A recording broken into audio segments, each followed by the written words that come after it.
कई हजार साल पहले एक अभिशप्त जादूगर था, मेलरेथ दी हॉलो। उसने एक ऐसी शक्ति को जन्म दिया जिसे एम्बर कोर कहा गया, एक चमकदार क्रिस्टल जो न केवल ऊर्जा बल्कि आत्माओं को भी खींच सकता था। उसी एम्बर कोर की मदद से उसने पूरी दुनिया को अंधकार में डुबा दिया। हर तरफ सिर्फ तबाही और मौत का मंजर छा गया। उस शक्ति को खत्म करने के लिए एक महायुद्ध हुआ। एल्फ, ड्वार्फ और मानव तीनों एकजुट हुए।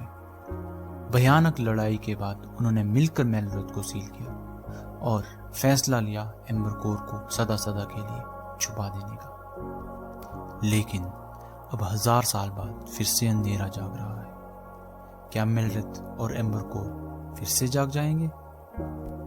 1000 वर्ष बाद हरे भरे जंगलों के बीच बसा था एक शांत गांव, रिंडलवेल। वहीं रहता था टेरिन, एक नौजवान, जिज्ञासु, साहसी और रहस्यों की खोज में डूबा हुआ। पर एक दिन कुछ अजीब हुआ। एक घोड़े पे सवार व्यक्ति गांव के फाटक के अंदर घुसा और जमीन पे गिरा था एक घायल व्यक्ति। उसके पास थे कुछ पुराने नक्शे पर जले हुए। टेरिन ये सब कुछ दूर से देख रहा था और सोचता है, ये कौन है? ये नक्शे किस चीज के हो सकते हैं? जैसे ही घुड़सवार और भीड़ वहां से जाने लगे, टेरिन चुपचाप से उस व्यक्ति के पास गया। उस व्यक्ति की आंखों में एक पुराना डर था। उसने जैसे ही टेरिन को देखा, वो फुसफुसाया, एम्बर फिर से जाग रहा है, वो तुम्हारी खोज में है, तुम हो वंशज। इतना कहते ही वो बेहोश हो गया। टेरिन घबरा गया, पर वो उन नक्शों को पहचान गया था। वो उन्हीं नक्शों की कॉपी थी जो टेरिन के दादाजी टेरिन के लिए एक पुराने संदूक में छोड़ गए थे। टेरिन ने उन नक्शों को देखा। वे नक्शे थे एम्बर कोर के। उसी रात उस गांव पे हमला होता है। अंधेरे में छुपे कुछ पंथी मुखौटा पहने एक एक घर को जलाते हैं। वे कुछ ढूंढ रहे होते हैं। टेरिन समझ जाता है कि वो उसी की तलाश कर रहे हैं।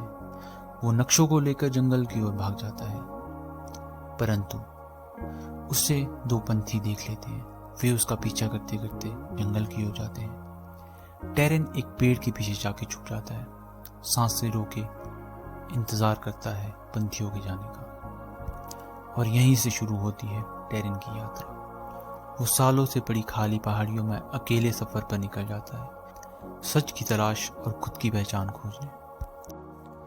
स्टोन हॉल की बर्फीली पहाड़ियों में उसकी मुलाकात होती है थ्रेन से, एक ड्वार्फ योद्धा, भारी कुल्हाड़ी और गूंजती आवाज वाला। टेरिन उसे अपने और नक्शों के बारे में बताता है और धीरे से पूछता है, क्या तुमने कभी एम्बर के बारे में सुना है? टेरिन ने कहा, हाँ, हमारे कबीले में कुछ कहानियां सुनी हैं। फिर दोनों आगे मिलकर सफर करने का सोचते हैं और सफर करते करते पहुंचते हैं सिल्फारा के जंगलों में, जहां अचानक उन पे एक हमला होता है। पेड़ों के पीछे से कुछ हमलावर सामने आते हैं। वे उन पे हमला करते हैं, लेकिन तभी हवा में एक तीर आता है और आती है अनाया, एक साहसी एल्फ योद्धा। वो तीनों मिलकर हमलावरों को पीछे धकेल देते हैं। अनाया कहती है, मैं जानती थी एम्बर फिर से जाग रहा है। मैं काफी समय से इन हमलावरों के पीछे थी। और वो साथ चलने की जिद करती है। सफर में आगे वे पहुंचते हैं एक प्राचीन पुस्तकालय में।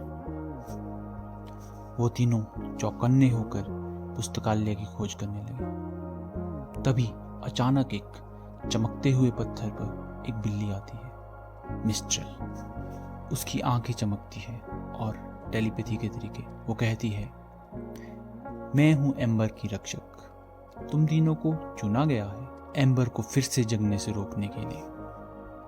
और एकदम वो बाहर आ जाती है। चारों गुफा के बाहर आग के पास बैठते हैं। मिस्ट्रेल उन्हें मेलरेथ और एम्बर की कहानी सुनाती है। टेरिन परेशान था, लेकिन साहस से टेरिन ने कहा, हमें एम्बर को ढूंढना होगा और वहीं खत्म करना होगा जहां से शुरू हुआ। क्या ये चारों एम्बर को जागने से रोक पाएंगे या मेलरेथ फिर से अंधकार का साम्राज्य स्थापित करेगा? जानने के लिए जुड़े रहें हमारे साथ। चैनल को सब्सक्राइब करें और वीडियो को लाइक करें। मिलते हैं अगली कड़ी में।